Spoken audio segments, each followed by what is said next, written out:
May endorsement na at may billboard pa ang ex-girlfriend ni Anthony Jennings na si Jamela Villanueva at magkakaroon siya ng sariling press launching today.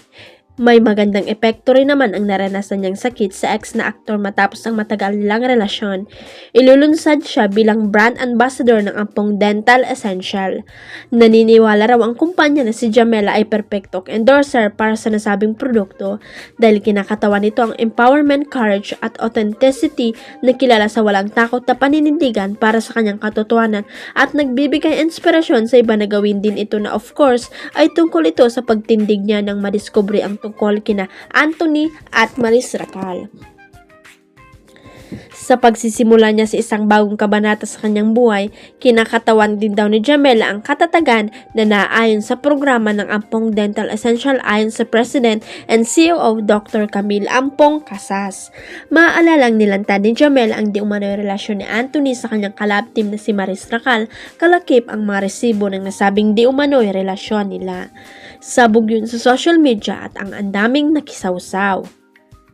Pero nalampasan naman ni Maris at ngayon parang nagiging normal na ulit ang kanyang mga kilos sa social media. Marami ang natsipan sa ginawang pag-post ni Rian Ramos na nakasuot ng black underwear habang nagbe-bake ng kanyang cookies.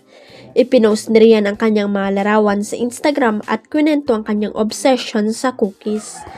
Caption ni Rian, 5 years ago, my obsession for the perfect chocolate chip cookie began. For the first time ever, I've decided to make them available to the public.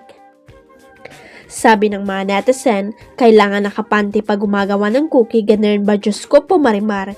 Yes, serving kachipan. That's so cheap with the sick mentality. I think she and the team behind it immediately seek proper counseling. Nabigyan din ng double meaning ng netizen ang pagbenta ni Rian ng kanyang cookies. As so, yung cookies parang di naman fresh, parang yung is she selling her body or cookies? Masarap panigurado ang cookie niya.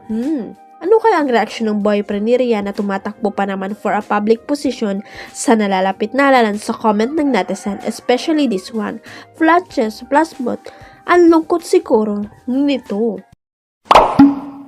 Huwag kalimutang i-click ang subscribe button at i-ring ang notification bell para sa latest at legit chika updates.